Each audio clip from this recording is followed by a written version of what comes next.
"You need protection," said the big fellow who called on the club owner. "I don't," replied the club owner. But 2 days later, it seems he did need protection after all. The club was wrecked and the club owner beaten up. Next time the big fella called, the club owner paid up. And that's how the protection racket works, on violence and on fear of violence. In the Fulchester Crown Court today, we have the case of the Queen versus George and Arnold Curl. The charges are conspiring to commit grievous bodily harm and conspiring to demand money with menaces. Are George and Arnold Curl the kings of Fulchester's protection racket?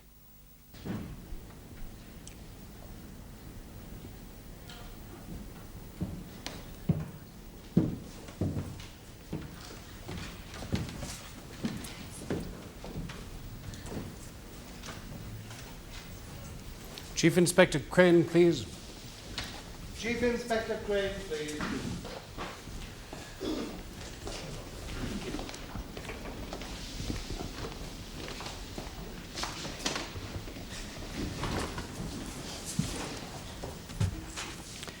I swear by Almighty God that the evidence I shall give shall be the truth, the whole truth, and nothing but the truth. One moment, Mr. Elliot. The accused will show respect in this court. This is not a social occasion. You're facing a very serious charge. I'm sure my clients mean no disrespect, my lord. Sorry, my lord. Continue, Mr. Elliot. Chief Inspector Norman Crane, Fulchester, CID. Well, Chief Inspector, you led the investigation that has brought George and Arnold Curl into this court. Yes, I did. Inspector, Stephen Telfer is the owner of a gambling and drinking club, the Bent Banana. The Bent Banana. Yes, my lord, that is the name of the club. I understand that surrealistic names are in vogue at the present time, my lord. So it would appear. Continue, Mr. Elliot. Inspector, how did you come to know Mr. Telfer? Well, he's been in the club business for some time. He started off at a cafe and graduated to restaurants and strip clubs. And he has just recently opened this gambling and drinking club, the Bent Banana. When did you first take a professional interest in Mr. Telfer? That was about 6 years ago, when it was brought to my notice that one of his clubs, Lord Jim's, was becoming a resort of criminals and other undesirables. So you went to see him? Yes, I did. Did you find him cooperative? Not at first, but he became cooperative in the end. In what way was he cooperative? He assisted me by passing on information. In fact, he became helpful to you as an informer. Yes, that is right. Was it through Mr. Telfer that you first heard of the activities of George and Arnold Curl? My lord, that is hearsay, ergo, therefore, inadmissible. Obliged for the translation, Mr. Lotterby. It was for the jury's benefit, my lord. Ah, I have no doubt they're duly grateful. Mr. Elliot, you will rephrase. Look, Inspector, did Telfer give you information relative to the charges in this case? Yes, he did, but I had heard rumours beforehand. But there were no official complaints. This is the first complaint we've been able to bring to court. What was it that convinced you that there was substance to Telfer's account of a protection racket? A load of Japanese dishwashers. I beg your pardon, Inspector? Japanese dishwashers, my lord. Inspector Crane refers to the mechanical variety, my lord. A make called Haiku, my lord, manufactured in Osaka, Japan. Indeed. I discovered that a number of clubs had suddenly installed several of these Japanese dishwashers. I fail to see why that should arouse your suspicions. Well, my lord, the dishwashers cost over £400 each, and there was a most unusual servicing contract. Well, apart from the high cost, what was unusual, Inspector? Well, there was virtually no servicing at all, and yet everyone who bought one of these dishwashers had to pay a regular servicing charge, which varied with the size of the club. And what firm sold the dishwashers? GAC Supplies, Fulchester. And who were the directors of this firm? George and Arnold Curl. Do GAC supply anything other than dishwashers? Yes, towels. Hand towels, roller towels, any towels. In fact, any linen that is used by restaurants or clubs. Though I was rather surprised to find that a number of bookmaking establishments also took towels and pencils from GAC Supplies. Would you expect bookmakers to have much use for towels? No, sir. And what else do GAC supply? Persimmons. Persimmons, Inspector? A fruit, my lord. Yes, I'm aware of that, Mr. Elliot. Inspector, do you mean to tell the court that gambling clubs and bookmaking establishments ordered persimmons? Yes, my lord. The clubs had regular orders for persimmons from GAC Supplies. In fact, some clubs took as many as 4 boxes a week. Were the Persimmons expensive? They varied in price. Some clubs pay as little as £10 a week, others as much as £100 a week. For Persimmons? So the management told me. A lot of fruit.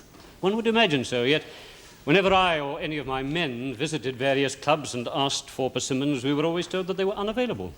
Inspector, do you know of any club owners or bookmakers who have refused to purchase dishwashers, towels or Persimmons from GAC suppliers? Only two, Billy Holmes and Jack Levy. Did anything happen to them? Billy Holmes slipped on the stairs in his house and broke his arm and leg. You know this for a fact? Yes, I went to see him in hospital, and that was the explanation he gave me. Have you reason to doubt this explanation? Yes, I have. Why? He lives in a bungalow, sir. Does Mr. Holmes still refuse to do business with GAC suppliers? No, sir, I understand Mr. Holmes now takes 2 boxes of Persimmons a week. Oh, does he own a restaurant? No, he's a bookmaker. I see. You mentioned a second gentleman who was resistant to the Curl brothers. Yes, Jack Levy. He runs a small drinking club. Anything happened to him? Yes, he fell onto an electric fire. And what injury did he sustain? First-degree burns to the soles of his feet and the backs of his thighs. The soles of his feet? Are we to believe that he stood on an electric fire with bare feet? Apparently so, sir. Also with no trousers on. At least that was the explanation that he gave me. Has he ordered Persimmons? I don't know, but he has installed a haiku dishwasher, which he has purchased from GAC Supplies. GAC Supplies would appear to have a very effective sales force. Who is their chief salesman? Well, I don't know if he's a salesman or not, but Arthur Herbert McGraw has been seen calling on various club owners. He works for George and Arnold Curl. He is an associate of theirs. You know this for a fact? McGraw was in Reading jail 5 years ago at the same time as George Curl. They call McGraw Dangerous Dan.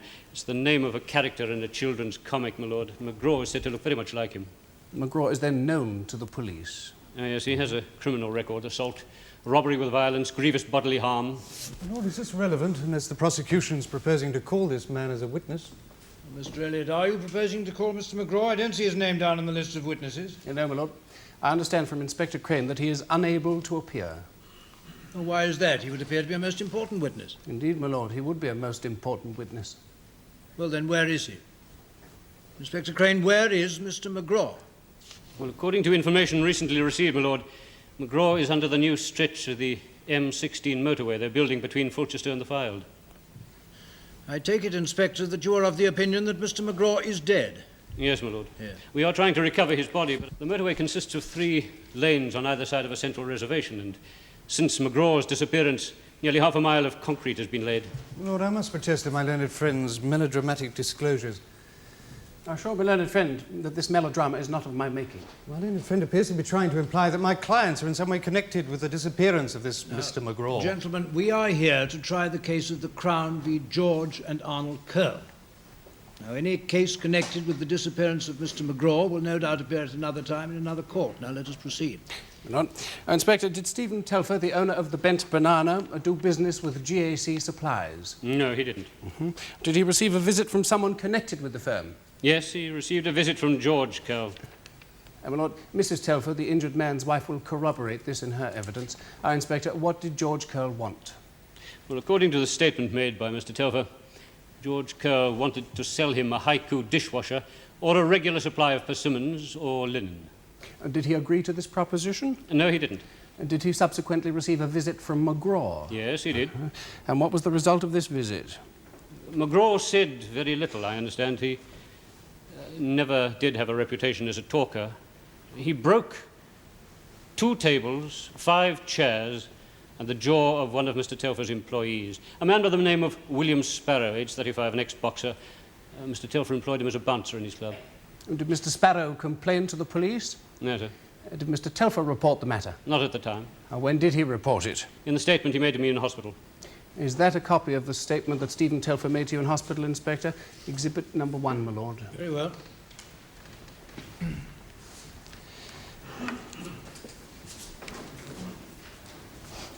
Yes, it is. Inspector Crane, did you subsequently question William Sparrow about this attack by McGraw? Yes, I did. Did he confirm Mr. Telfer's account of how his jaw was broken? No. He said that he tripped and fell against a table. A table in Mr. Telfer's club? Yes. Well, what happened after Sparrow's accident? Did Telfer receive another visit from George Curl? Yes, he did. What did Mr. Curl want? Mr. Curl asked Mr. Telfer if he was now interested in a regular supply of Persimmons. The defendant used the word now. According to Mr. Telfer, yes. Well, did he agree to do business this time? No, he didn't. No. What happened then? Then he... nothing for a week or two, and then Mr. Curl came back and told Mr. Telfer that this was his last chance to order from GAC suppliers. And did he give Curl an order? No, he didn't. Please go on. Well, according to Mr. Telfer, he was locking his club at about 3:30 on the morning of the 19th of September when Arthur Herbert McGraw and two other men seized him and dragged him back into the club. Did McGraw say anything to him?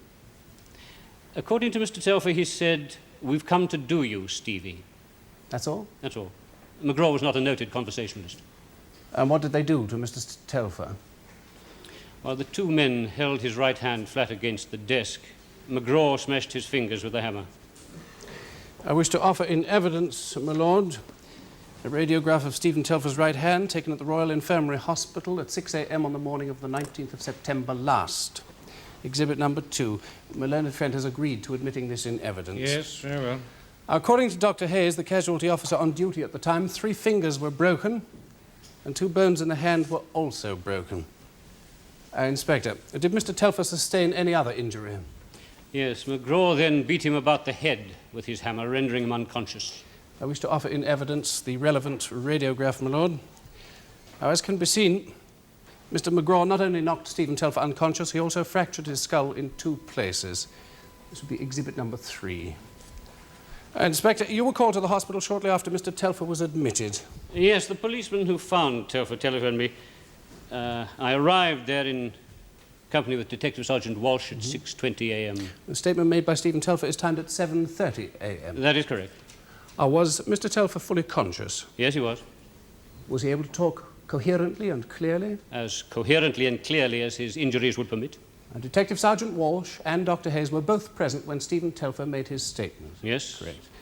Would you now read the statement made by Telfer, beginning halfway down the page, please? It was dangerous, Dan. Mm-hmm. Yeah, he said, "It was dangerous Dan what done me, him and 2 others. I asked him if he could identify the other men. He said, never seen them before. I asked him if by dangerous Dan he meant Arthur Herbert McGraw. He said, yes. I asked him if he knew why he had been beaten up. He said, it was Georgie and Arnie Curl what put them onto me, and because I wouldn't pay up. They wanted me to buy a load of old rubbish. And then he became unconscious." And he's been in a coma ever since. Thank you, Inspector.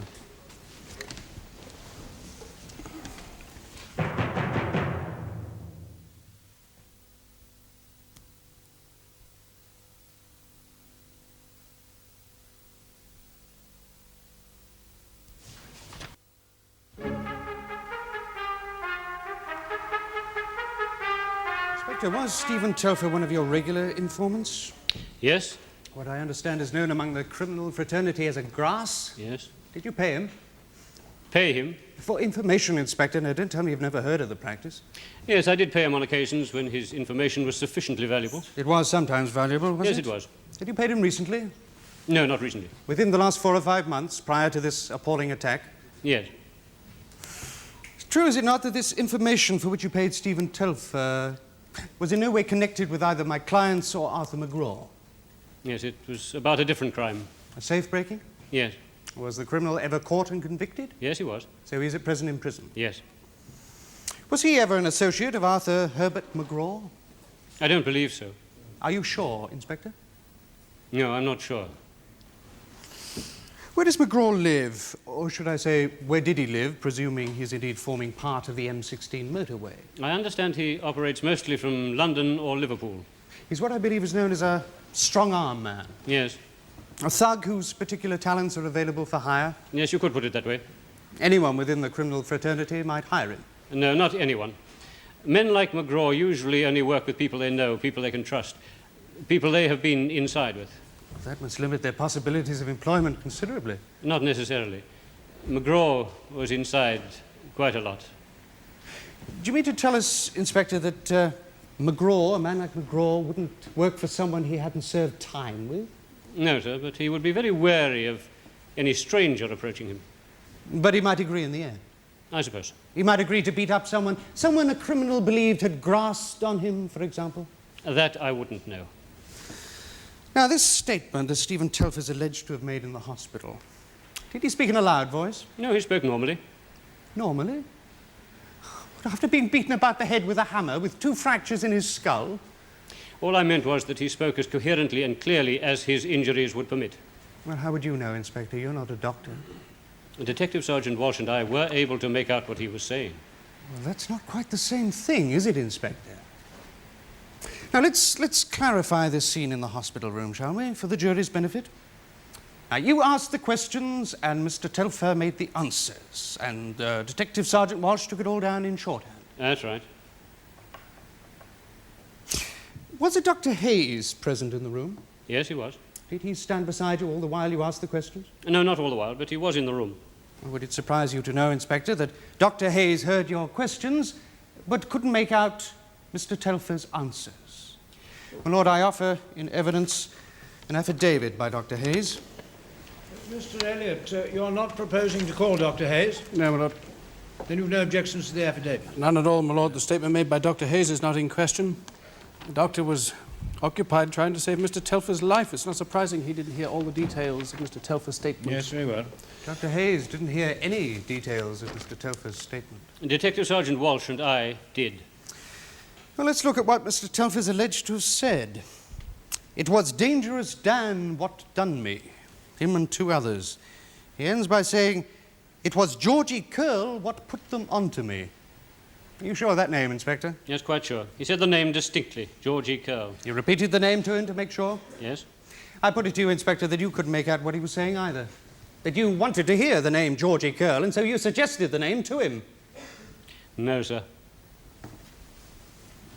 You said you knew Stephen Telfer well. Yes. You go to his club often? Sometimes. When seeking information? Yes. Never for social reasons? I don't quite know what you mean. I mean, Inspector, did you ever go to his club simply for a drink or a chat? Yes, I went there for a drink. But then a policeman is on duty 24 hours a day. Did you attend a birthday party given by Arnold Curl in a Fulchester hotel last year? Well, Inspector? Yes, I did. You were invited? Yes. Was that the first time you had met Arnold Curl socially? Well, Inspector? No, I had met him previously. Yes, you did not join a party that George and Arnold Curl took along to Aintree Racecourse? Yes. You went along in Arnold Curl's car? Yes. You win any money at the races that day? I believe so. £200? Something like that. What horses did you back? I really can't remember. You gamble frequently on the horses, Inspector? I have a flutter now and again. Surely £200 winnings represents rather more than a flutter, Inspector. More like a full-blooded flight, I would have thought. Now, is it not true that on this particular occasion at Aintree, Arnold Curl placed the bets for you? He placed the bets for everyone. Yes, but in your case, he used his own money, did he not? No, sir. It wasn't the only race meeting you attended as the Curl's guest, was it? No, I went with them to Catterick later. Did you also win at Catterick? I believe so. Can you remember the precise amount? No, sir. Well, perhaps I can refresh your memory, Inspector. Is it not true that you won over £150 at Catterick? It was nothing like that amount. About how much was it then, would you say? Under £20. Are you sure? No, I'm not sure, but it was a relatively small amount. You also attended their parties? Yes. Why? I wanted to observe them closely. Why? I had reason to believe that they were engaged in criminal activities. Do you attend the social functions of everyone whom you suspect of criminal activities, Inspector? No. The Curls were something special. Well, they were certainly generous in the extreme. That was not the reason. No? Well, what was the reason, Inspector? There were rumours that someone was trying to start a London-style protection racket here in Fulchester. And you thought it was the Curls? I had reason to believe so, yes. These race trips, they suddenly stopped, did they not? Mm-hmm. Little flutters on the horses, the not so little winds, the parties all ceased quite suddenly. Yes. And the next thing that happens is that you arrest George and Arnold Curl. Did Arthur Herbert McGraw ever go with you and the Curl brothers to the races? No. Oh, you saw him at one of their parties then, did you? No. But have you ever seen McGraw in the company of the Curl brothers? No, sir. But you said you were sure he was an associate of theirs. Yes. No more questions, Inspector? Inspector, how long have you been a detective? 25 years, sir. In your 25 years' experience, would you say that informers are vital to your work? There are some crimes that would never be solved without informers. Is it possible for a police officer in this particular type of crime to secure evidence without mixing with criminals to some extent? It might be possible, but it would certainly not be easy. Now, these winnings you've made from racing. My learned friend seemed timorous and skirted the issue, but allow me to be blunt. Inspector, was this a bribe from the Curl brothers? No, sir. No. Did you arrest George and Arnold Curl out of pique or malice because you were no longer invited to their social activities? No, sir, of course not. And have you any reason to believe that Stephen Telfer was beaten by McGraw because he gave you information concerning a safe breaking? No, sir. Lastly, Inspector, when you listened to Stephen Telfer's statement in the hospital, are you sure, beyond any shadow of doubt, that he named George and Arnold Curl? Yes, sir, he did. Thank you very much, Inspector. No further questions. You may stand down, Chief Inspector. Thank you, my lord. Call Detective Sergeant Walsh, please. Detective Sergeant Walsh, please.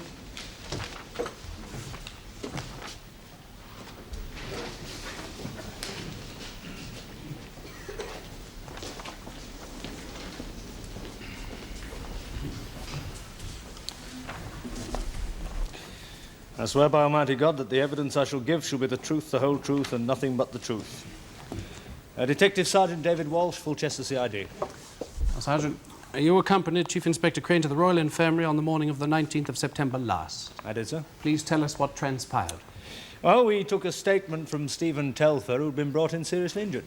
Did you write down that statement at Stephen Telfer's dictation? I did, sir. Show Sergeant Walsh the statement, please. Now, Sergeant, is that a copy of the statement you took down? Yes, sir. Is that your signature as witness? Yes, sir. Now, Sergeant, Telfer mentioned two names as being responsible for McGraw's attack on him. George and Arnold Curl, sir. You're quite sure of that? Oh, yes, sir. Now, did Telfer speak clearly? Well, pretty clearly. Anyway, Chief Inspector Crane asked him a couple of times if he was sure that he meant the Curl brothers. Or could Telfer have given their name by mistake or because he misunderstood? Well, I don't see how, sir. Have you ever met the Curl brothers socially? No, sir. Have you ever attended a party when they were present? No, sir. Have you ever been to the races with them? No, sir, I'm not a betting man. Thank you, Sergeant. No further questions. Sergeant, just one question. Is it true you are at present under disciplinary suspension from Fulchester CID? Answer the question, please, Sergeant. Yes, sir, I am under suspension pending a departmental inquiry. No more questions. Mr. Elliot, were you aware that this witness was under suspension? No, my lord, I was not. My lord, the case against my clients depends exclusively on Stephen Telfer's statement. Now, this statement was reported by Chief Inspector Crane and Detective Sergeant Walsh. And Sergeant Walsh must be regarded as being impeached as a witness. My lord, is my learned friend suggesting that Sergeant Walsh is not qualified to give evidence merely because of a departmental suspension? But it must surely throw doubt onto the value of Stephen Telfer's statement. My lord, why should it throw doubt on Mr. Telfer's statement? I submit, my lord, my clients have no case to answer.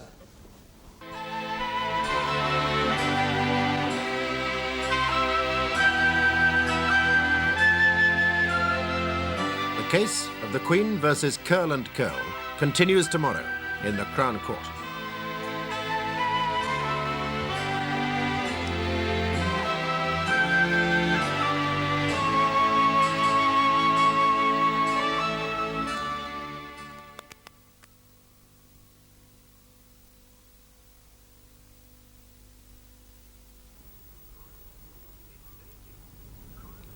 It's day 2 of the trial of George and Arnold Curl.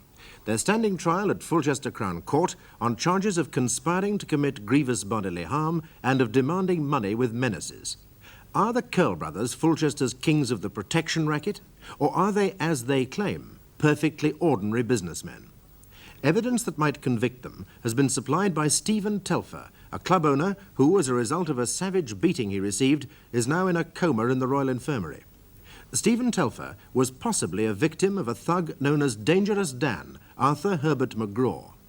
In the second day of this trial, the prosecution will be endeavouring to prove that McGraw acted on instructions from the brothers Curl.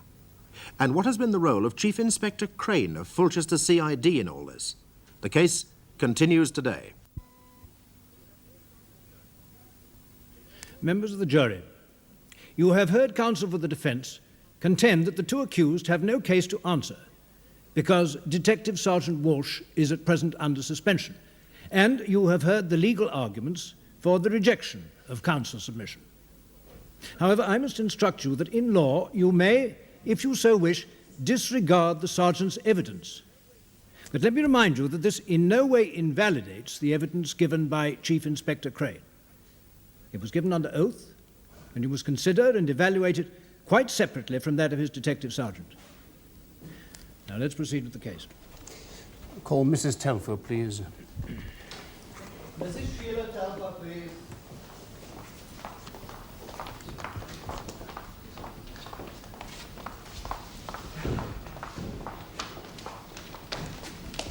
What is your religion? Church of England. Take the testament in your right hand and read aloud the words on this card. I swear by Almighty God that the evidence I shall give shall be the truth, the whole truth, and nothing but the truth.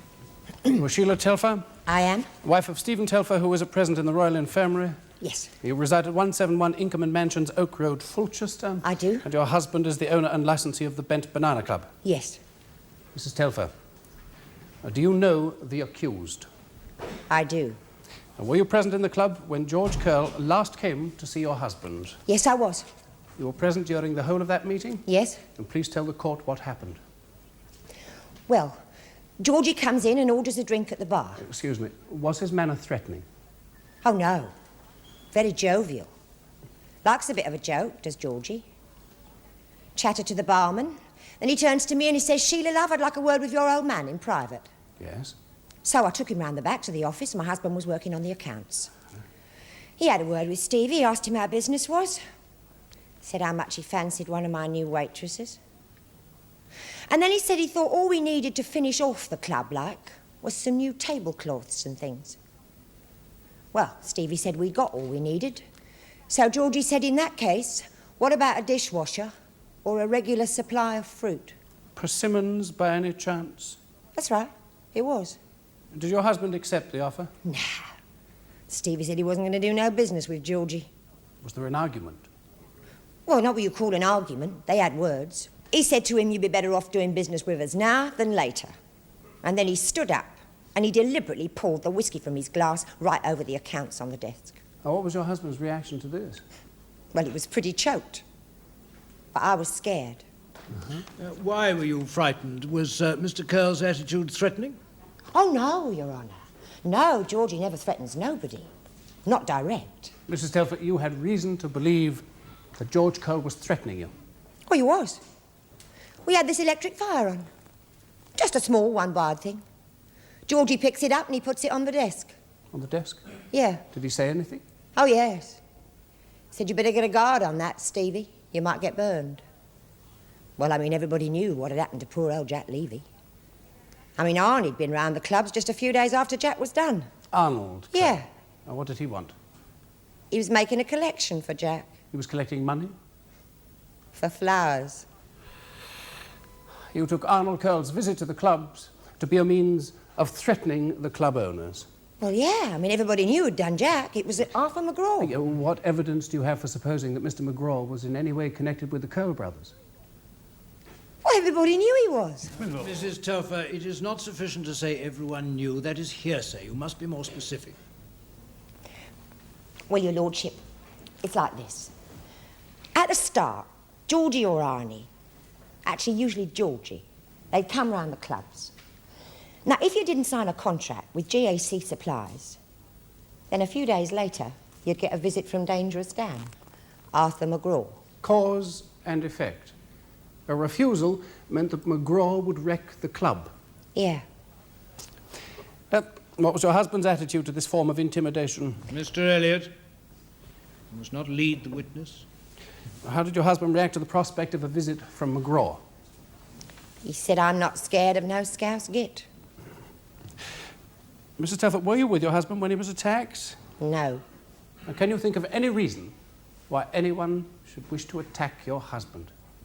Even apart from Georgie and Arnie Curl? Yes. No. Nobody else had any reason to do my Stevie. Thank you very much, Mrs. Telford. Mrs. Telfer, you said that the Curls were the only ones with any reason to do your Stevie. Well, that's a lie, isn't it? What? Well, Chief Inspector Crane says your husband was a police informer. Well, I don't know about that. You mean your husband never told you he was working for the police? Well, yes, but he never told me very much.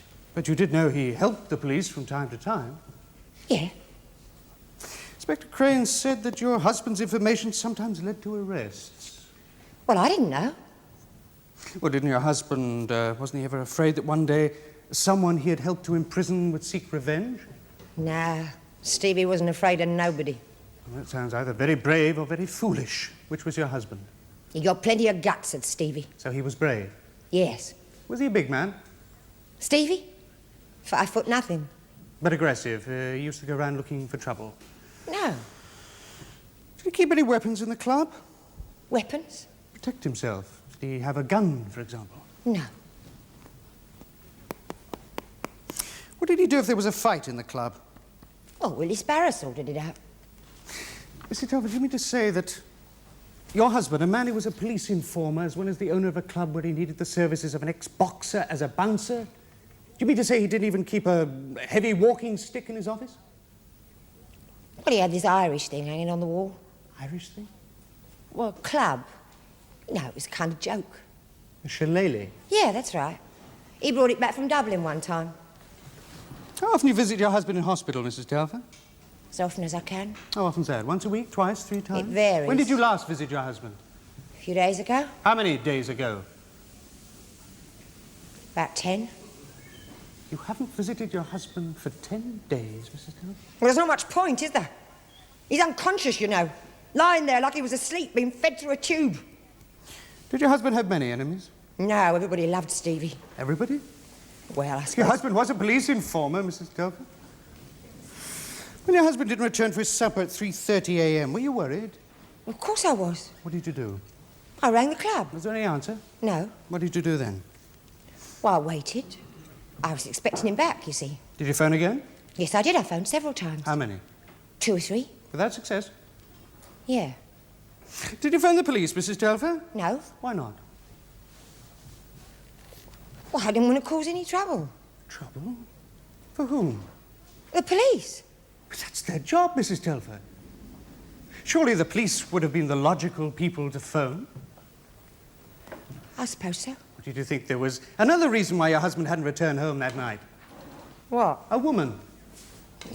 It's true, is it not, that your husband was something of a ladies' man?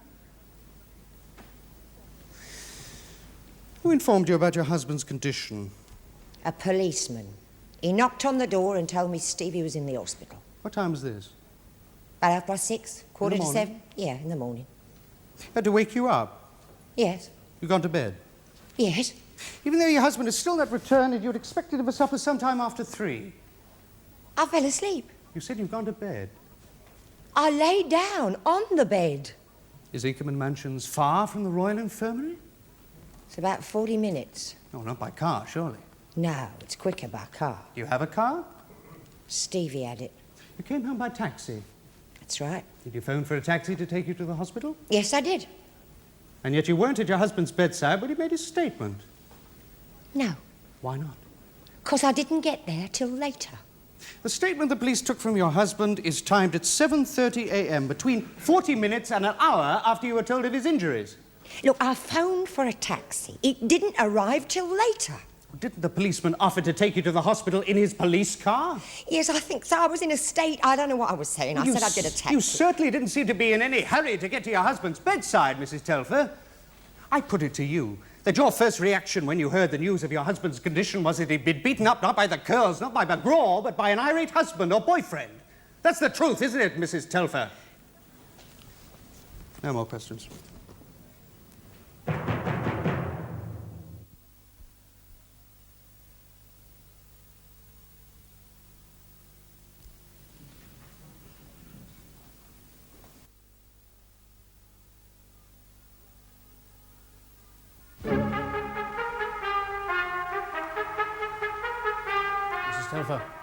I'm obliged to clarify a few points. Yes. Was your husband having an affair? No, not that I know of. Did he, to your knowledge, ever have an affair? No, he did not. Would you put a stop to it if he did? I most certainly would. I believe you, Mrs. Telfer. When you heard that your husband had accused McGraw of assaulting him, were you surprised? No. I knew the Curls couldn't leave Stevie alone. I just didn't think they'd go as far as they did. You're still firmly of the opinion that on his last visit to you, George Curl did indeed threaten you and your husband? Yes, he did. How long has your husband been a police informer? Oh, I don't know, several years anyway. Anything like this ever happened before? Never.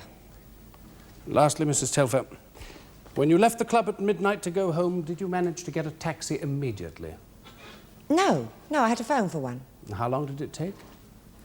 Well, I phoned about 11:30. I suppose it got there about 12. Half an hour.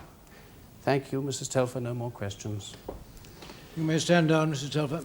I call the last witness for the prosecution, my lord, Mr. Harold Granger. Harold Granger, please.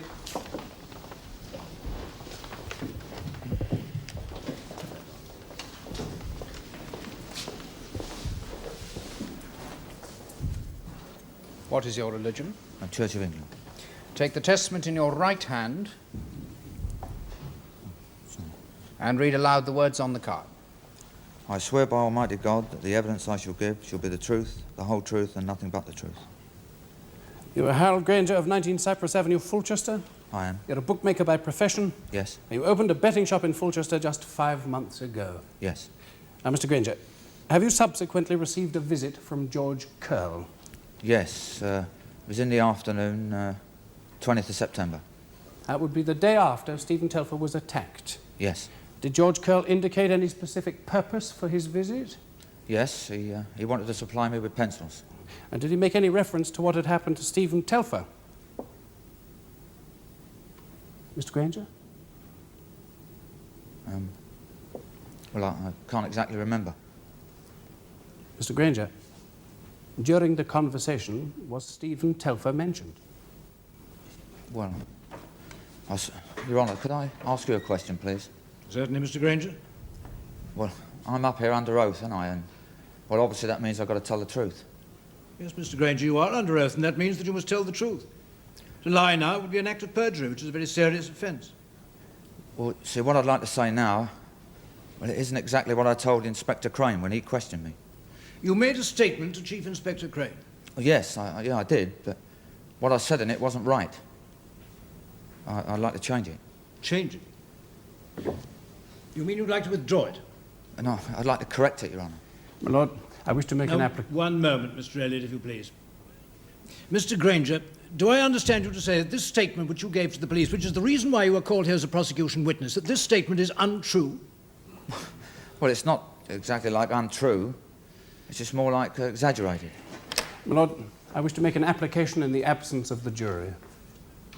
As you know, Mr. Elliot, I'm always very reluctant to ask a jury to retire. My lord, in my submission, my lord, Mr. Granger has decided, for whatever reasons, to deviate materially from the statement he gave to the police. I wish, therefore, to request that I may treat him as a hostile witness. My lord, the replies given by Mr. Granger are nothing more than unfavourable. The prosecution have chosen to call him as a witness. They must abide by his evidence. Mr. Lotterby, I am inclined to accept Mr. Elliot's submission, but I see no justification for retiring the jury. Members of the jury, I must explain to you that every prosecution witness first makes a written statement to the police. Now, if the evidence that he gives in court differs fundamentally from that written statement, the prosecution is entitled, if I so direct, to treat him as a hostile witness, and they are then enabled to put to him the things that he said in this statement. Accordingly, in this case, I direct that Mr. Granger be regarded as hostile. Oh, wait a minute, Your Honour, you got me all wrong. I mean, I'm not hostile to nobody. It's merely a legal expression, Mr. Granger. You hurt your hand recently. Oh, yeah, sorry, it's nothing serious. Mm-hmm. How'd you do it? I just shut it in the door. It's an accident. When? 2 days ago. 2 days before this trial? Did you break any bones? Yeah, just a finger. A finger. Was anyone else present at the time? But I fail to see the relevance of this present case. My lord, this case concerns violence, savage violence. I'm endeavouring to discover, as my learned friend well knows, if Mr. Granger has changed his testimony because of a threat of violence, if not the act itself. Mr. Granger, if you have been threatened by anyone about any evidence that you may give in this court, then you have only to say so. You will have all the protection of the law, and anybody who threatens you will be brought to justice. That I promise you. You understand? Yes, Your Honour, I understand. Have you been threatened? No. No one's threatened me. No one. Show the witness his statement, please. Mr. Granger, that is the sworn statement you made to Chief Inspector Crane on the 30th of September, is it not? Well, as far as it looks like it. Is that your signature at the bottom of the page, sir, or is it not? Yes. Yes. And did you not tell the police that when George Curl visited you on the 20th of September, he said to you, "Do you hear what happened to Stevie Telfer? It shows it doesn't pay to get stroppy in this business. A little cooperation, and nobody gets hurt." Well, I suppose if that's what it says, then I must have said it. Did you not also say George Curl said the pencils would cost me £50 a week? Yes. Is that statement correct? No. All right. How much do you now say George Curl was planning to charge you for the pencils? Well, I just don't remember, but it wasn't 50 Was quid. it 25? Well, no, it's nothing like it. Or was it 5? Well, I don't remember. But you swore that it was £50 a week, didn't you, Mr. Granger? Yes. These brothers ever place bets with you? Sometimes. Do they often win? I win sometimes. Well, how much money did they win the last time they placed a bet with you? I'm not sure. Granger, I can apply for an order and have your books brought into this court. Well, I don't know, it's 40 quid or something. I don't remember it. Originally, they were going to charge you 50. What did they do? Give you a reduction? My lord. I withdraw the question, my lord.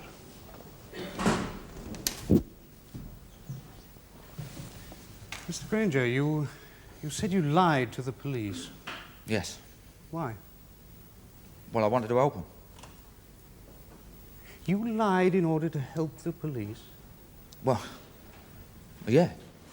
Well, tell me, Mr. Granger, how can lying to the police possibly help them? Well, I'm new here, so I'm new to Fulchester. The bookmaker's got to keep in with the police. Who told you you should lie? Oh, no one. Was it a member of the police force? No, of course not. I just thought it was my own idea. Who took your statement? Chief Inspector Crane. I see. Chief Inspector Crane. Did Chief Inspector Crane indicate in what way he wanted you to help him? No, I'm sorry, I don't know what you mean. Did he indicate that the Curls were a menace to society that ought to be locked away? No. Did he indicate that he would like a statement from you referring to their activities? Yes. And the statement you subsequently gave was an invention with no basis in fact, designed to curry favour with the police? Yes. Well, how did you know it would find favour? What? Well, you say you're new to Fulchester, Mr. Granger, so who told you that telling lies about the Curls would make you popular with the police? Oh, well, I don't remember. I don't know. Was it the same person who told you you should wear that ridiculous bandage on your hand? No, of course not. The hospital put this on. Oh, you really have hurt your hand, Mr. Granger? Yeah, I've told you. Isn't that carrying a passion for verisimilitude a trifle far? Mr. Lotterby, I see no point in pursuing the matter further. The witness is a self-confessed liar. I agree, my lord. No further questions. That concludes the case for the prosecution, my lord. You may stand down.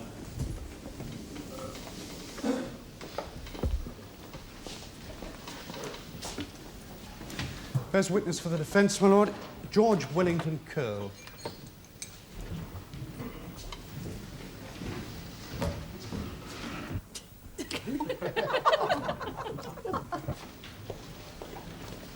I shall not tolerate any more of this behaviour. The next time I shall clear the public gallery.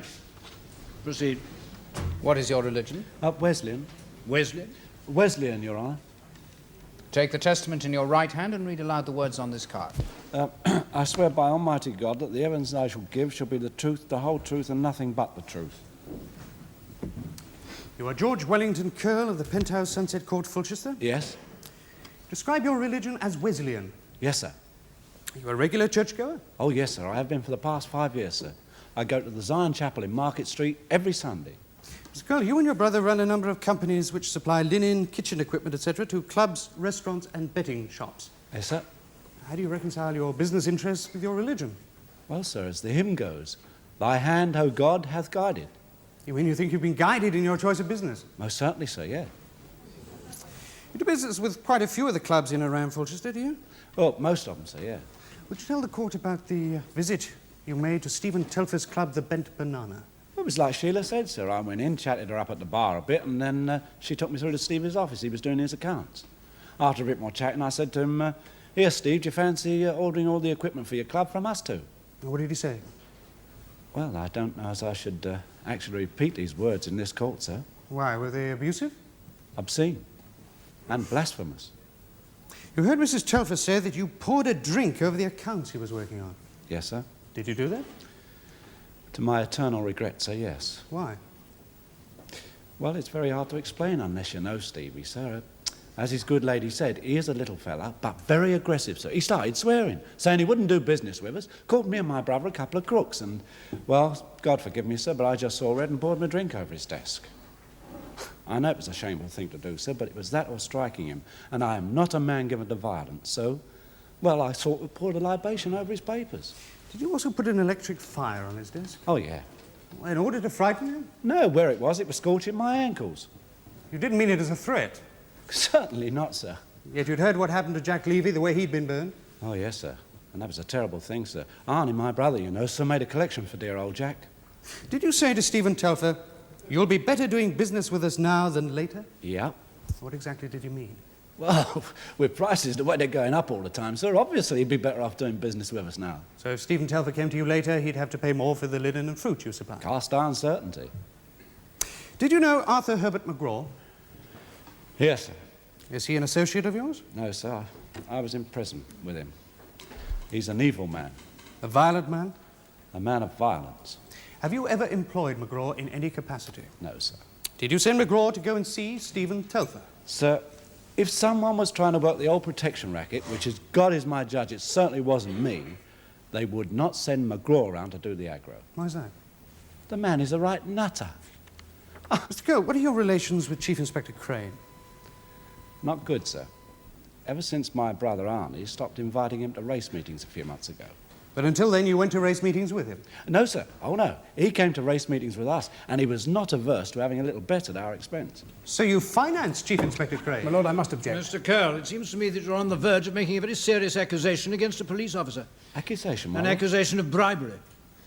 My lord, my brother and I are respectable businessmen in this city, and as such, we naturally tend to foster good relations with the police. By offering Chief Inspector Crane a little hospitality, I meant in no way to suggest that we were trying to influence him. No more questions, Mr. Curl? Mr. Curl, Sir. you were the sales manager for GAC Supplies and GAC Exotic Fruit Supplies, both in Fulchester. Yes, sir. You visit the clients. I do, sir. You're responsible for persuading the customers to sign the contracts for the various goods and services that you offer. That's right, sir. Now, the dishwasher you sell is Japanese, I believe. Made in Japan. Mm-hmm. The haiku. The haiku, sir, yes. How many plates will the haiku wash in one go? Plates? Plates. Well, Now, surely that's one of the first questions a customer would ask. I suppose How many they... plates, Mr. Kerr? Well, Mr. Kerr, it's a very simple question. How many plates will the haiku wash in one go? How many plates? How the hell should I know? I don't count the bleeding things. Mr. Curl. He's asking me trick bleeding questions. Mr. Curl, this is a court of law. Whilst you're giving evidence, you will show proper respect.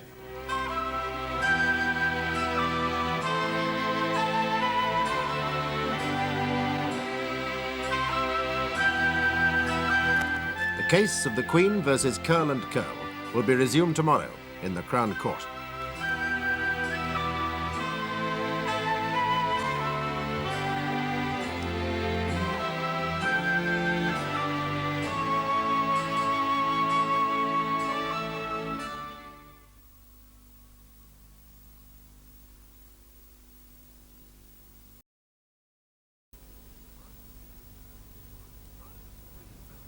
The trial of the Queen versus George and Arnold Curl is now entering its final day.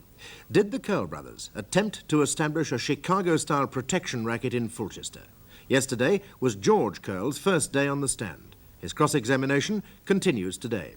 Soon it'll be the turn of his brother, Arnold Curl. The brothers Curl are being defended by Mr. Charles Lotterby. The prosecution is in the hands of Mr. James Elliott, QC. The case continues. All stand.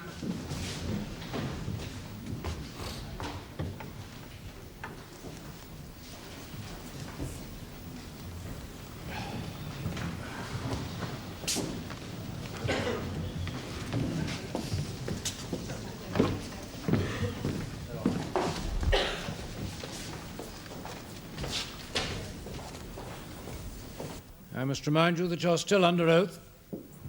Mr. Elliot? Look, Mr. Cole. Excuse me, sir. My lord. What is it, Mr. Cole? I would like to apologise, sir, for my outburst yesterday. I don't know what came over me.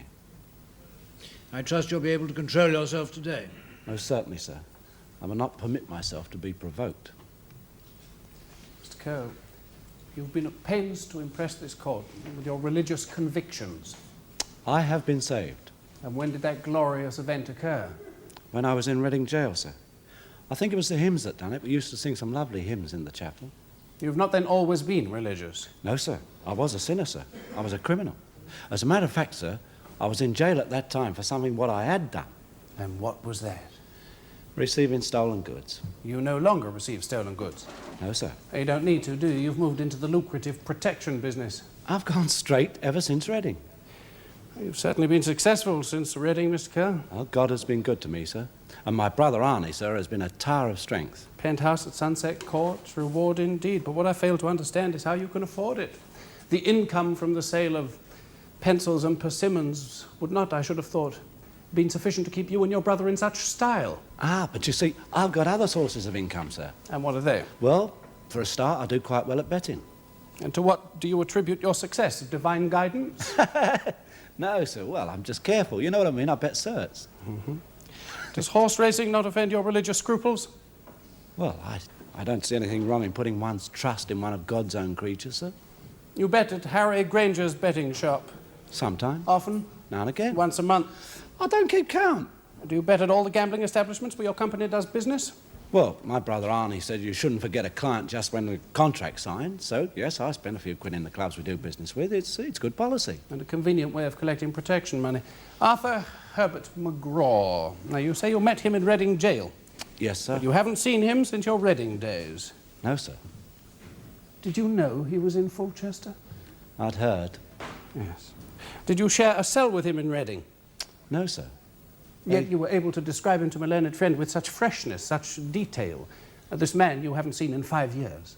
Well, he wasn't a man you'd forget. Wasn't, Mr. Kerr? Isn't. You used the past tense. I did, sir. That's because I'm not a professor of English, sir. Stephen Telfer, do you know him well? Well, just to chat to, not as a friend. As a potential client? Yeah. Do you know he was a police informer? Well, I guessed as much. Did he tell you he was a police informer? No. Then how'd you find out? Well, odd things I'd heard. Where? Clubs, places like that. Oh, so others could have known he was an informer? I suppose so. Couldn't have been very successful then, could he? I don't understand. Well, if others knew he was an informer, surely they'd tell him nothing, and if they told him nothing, of what possible danger could he be to them? Someone could have had a grudge. Evidently, Mr. Kerr. You've just helped me establish it appears unlikely that Stephen Telfer was beaten up for any information that he might have given to the police. I don't know anything about that. Stroppy was the way I think you described Telfer. He was stroppy, which is ridiculous, really. I mean, the man's built like an undernourished jockey. And how'd you get on with his wife? Sheila? OK. Were you friendly with her? Well, I thought so until she accused me of threatening Stevie, yes. Oh, but of course you didn't threaten him. No. I wonder where she could have got such an idea. I don't know what goes through her mind. Or perhaps it was when you were brandishing the electric fire, demanding a regular payoff. No. No more questions, my lord. Mr. Curl, do you number some criminals among your acquaintances? As a matter of fact, sir, quite a few, yes. Because, you see, my brother Arnie and I, sir, we look after the chaps when they come out of jail. Sort of rehabilitation work. As a matter of fact, my lord, I consider it my duty as a practising Christian. Do they all know Stephen Telfer's a police informer? Well, I don't know. He didn't go around with a card on him saying, I am a police informer. So you think it's possible that any of these people could have beaten up Stephen Telfer? I'd say there was more likelihood of that than saying it was McGraw what done it. Even though he is extremely violent? Look, sir, as I said before, I would doubt if McGraw even knew that Stevie Telfer existed. A learned friend has suggested that Harry Granger changed the story he gave to the police because of threats. Now, have you threatened him? No, sir. Do you know of any people who have? Not to my knowledge. Can you think of a reason why anyone in your circle should hold a grudge against Stephen Telfer? Unless he shopped him, sir, no.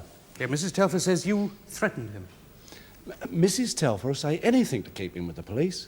Mr. Curl, have you any grounds for accusing Mrs. Telfer and the police of conspiring together against you? Yes, my lord. What grounds? Well, my brother and I are in this court today, sir, charged with conspiring to commit GBH or whatever it is. That doesn't constitute adequate grounds for such an accusation, Mr. Curl. Well, pardon me, Your Worship, but they're saying we did it, we're saying we didn't. Now, we're both on oath, so one of us is lying. And as God is my judge, sir, it's not me and my brother. No further questions, Mr. Curl. You will return to the dock, Mr. Curl. Thank you, sir. I call Arnold Curl.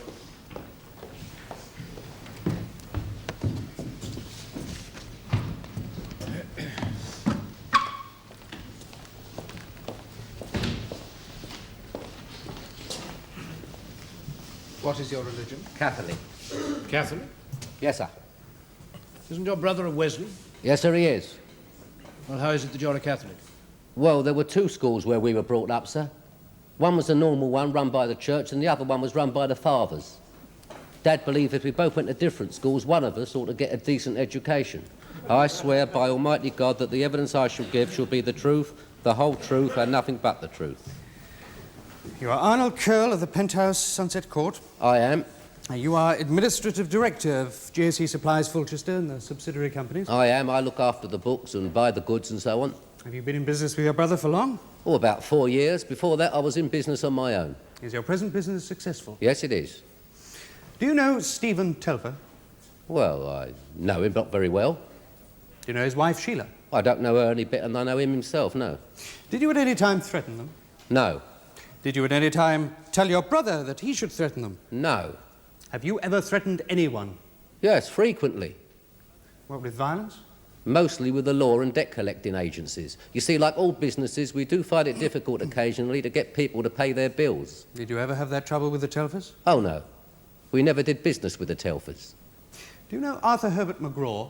Not personally. I do know of him. Who told you of him? Chief Inspector Crane.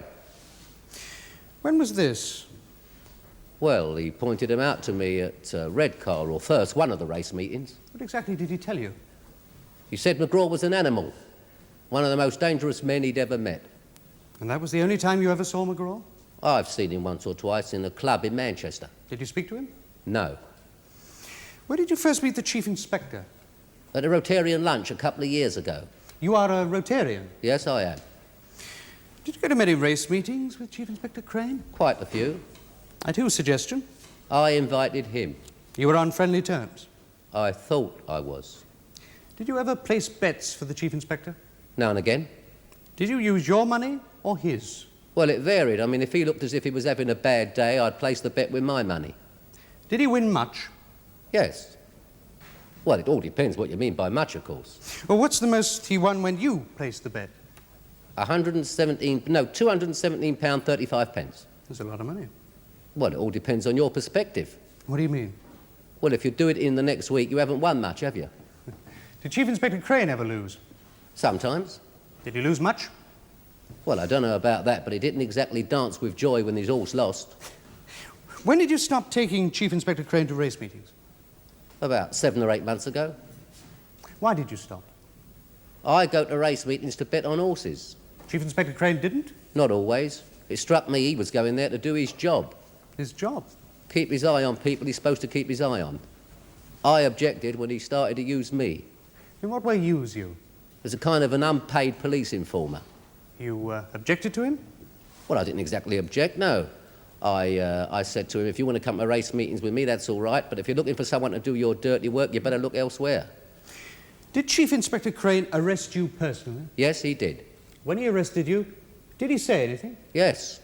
He said it'll be a long time before you go to another race meeting, Arnie, me old son. Thank you, Mr. Curl. Mr. Curl, you sell a strange variety of products. Nothing strange about it. We stock what we know we can sell. Including persimmons? I'd stock smoked hedgehog if I thought I could sell it. What is a persimmon? A persimmon is an American date plum. It's a very sweet fruit. You don't pick it till the frost has been on it. I am impressed, Mr. Curl. I also know how many plates go in the haiku dishwasher. You're very sure about a lot of things. Like the most Inspector Crane won at the races. That's right. £217.35. That's minus tax, of course. You're sure? Of course I'm sure. I'm very good with money, you know. I've got a brain like that. Do you win at the races? Yes. Much? Yes. Like your brother, do you only bet on certs? That's stupid. There's no such thing as a cert. Oh, well, then tell us your secret. Well, I just calculate the odds. I mean, if the odds appear to be on my side, I'll have a bet. Most people are fools when it comes to horses, you know. Or is it that most people are fools when it comes to bookmakers? I'm sorry, I don't understand. You win, do not, mostly from the bookmakers who buy your pencils. I win from all kinds of people. And could it be that your success is due to the fact that you place your bet after you know which horse has won? That is highly illegal, sir. If a bookmaker's frightened enough to buy your pencils, he might overlook the matter of post-race betting. That's a lie. You won't find one of my bookmakers... One of your bookmakers, Mr. Curl? One of my clients. You won't find one of them that could complain about a thing like that. How can you be so sure, Mr. Curl? It's unusual in my experience that a client doesn't have a complaint of some sort or another. Perhaps we look after our clients better than you look after yours. Mr. Curl. I do apologise, Your Worship. It's quite all right, my lord.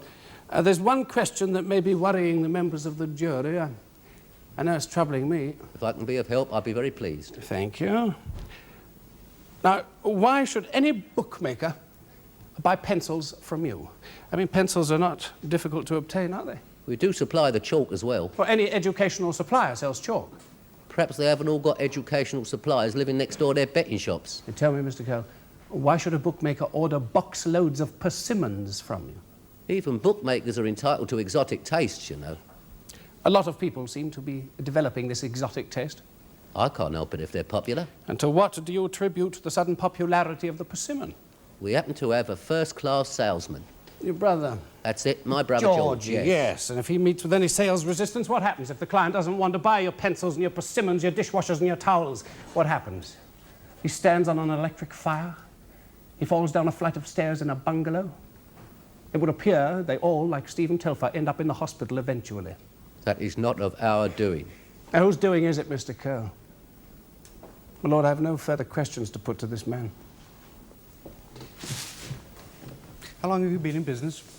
Since I was 19, about 16 years ago. Have you ever, in that time, been in prison? Certainly not. Have you ever been brought into court on any criminal charge? No. Until you had the disagreement with Chief Inspector Crane, have you ever been questioned by the police? Never. Thank you, Mr. Curl. Thank you, sir. No further questions.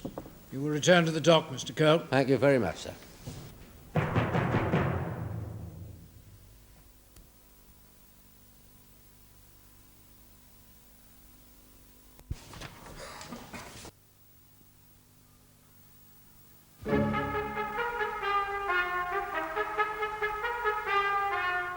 Mr. Elliot.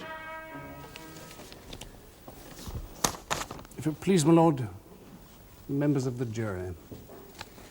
Now, this is a sickening case.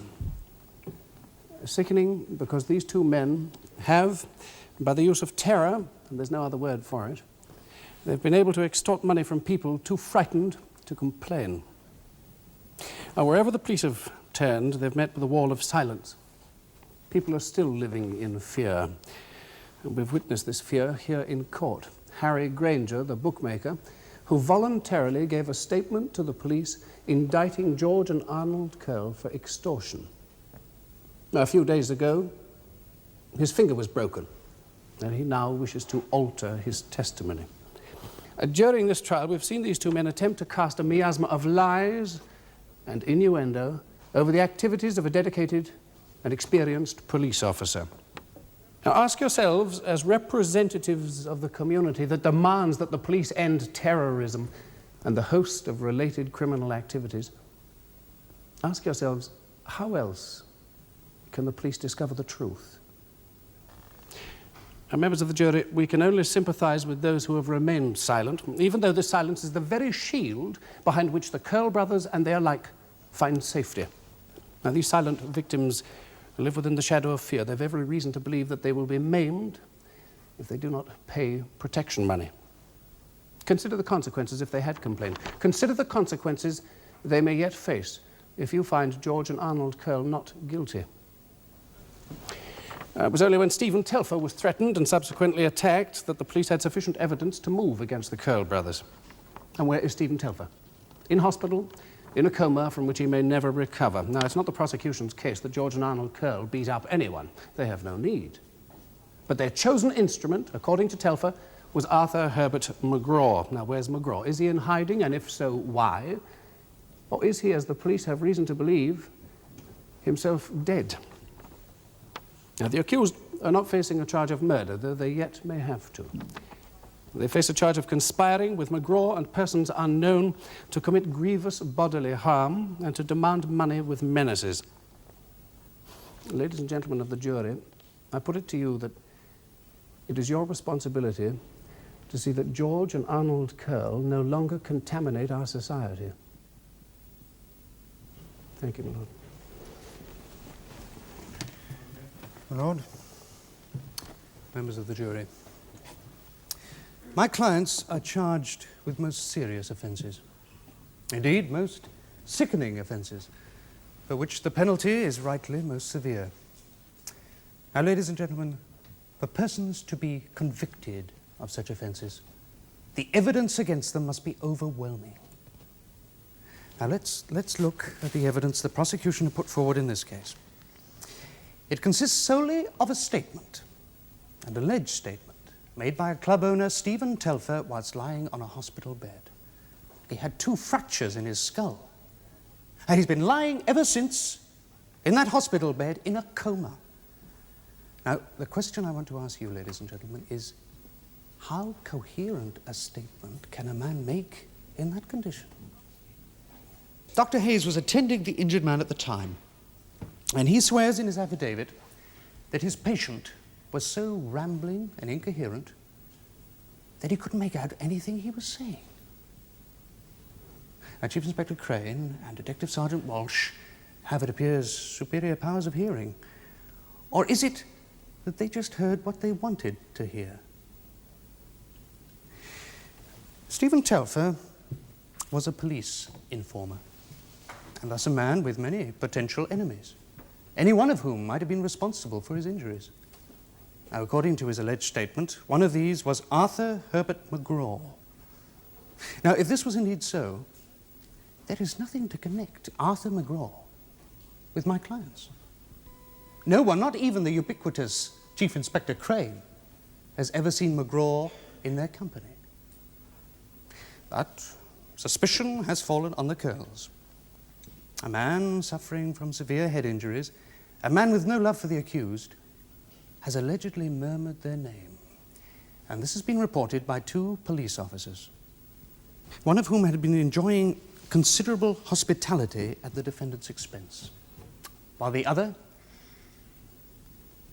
has since been suspended from duties. Not particularly reliable sources, are they? Now, ladies and gentlemen, it simply will not do. The prosecution have not proved their case. And I suggest there is no alternative for you but to find the defendants not guilty.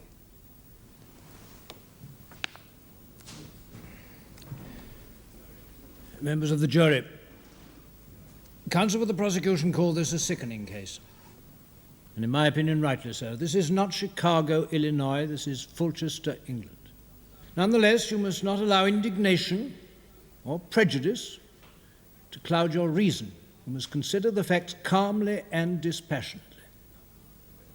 Now, the question you must ask yourselves is this: has the prosecution proved beyond reasonable doubt that George and Arnold Curl did conspire with Arthur Herbert McGraw and person or persons unknown to commit grievous bodily harm and to demand money with menaces?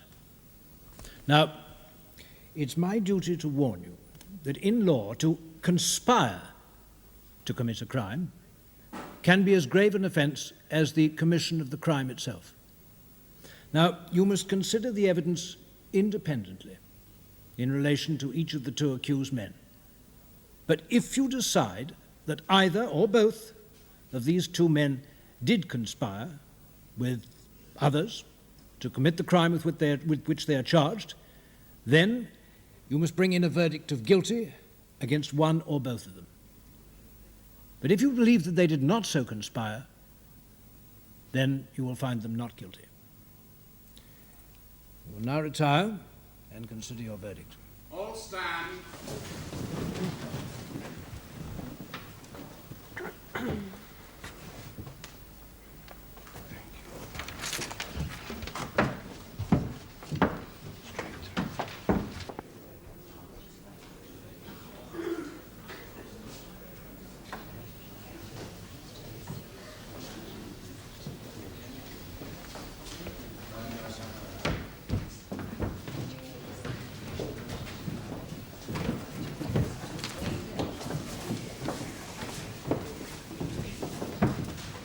Bring up the prisoners.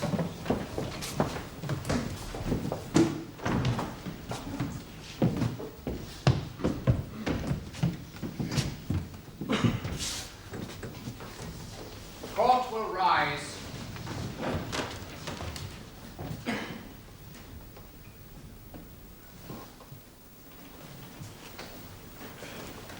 Prisoners will remain standing.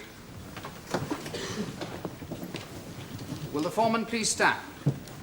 Just answer this question, yes or no. Have you reached a verdict upon which you are all agreed? Yes. Do you find the defendant, George Curl, guilty or not guilty of conspiring to commit grievous bodily harm? Guilty. Is that the verdict of you all? Yes. Do you find the defendant, George Curl, guilty or not guilty of demanding money with menaces? Guilty. That is the verdict of you all. Yes. Do you define the defendant, Arnold Curl, guilty or not guilty of committing grievous bodily harm? Guilty. Do you find the defendant guilty, Arnold Curl, guilty or not guilty of demanding money with menaces? Guilty. Is that the verdict of you all? Yes. Have you anything to say, either of you, before I pass sentence? George and Arnold Curl, you have been found guilty of conspiracy to commit crimes of quite appalling savagery and violence. Who knows how many innocent people have suffered under the terror that you unleashed. It's therefore my duty to see that you are put away for a long period of time in a place where you can no longer harm society. I sentence each of you to 12 years' imprisonment. Take the prisoners down. Court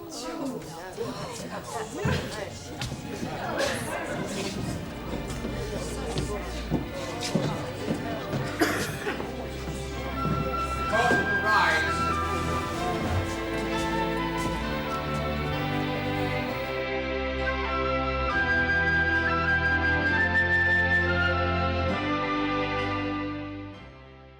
Next week, a chance for you to join another jury in assessing the facts when our cameras return to watch a leading case in the Crown Court.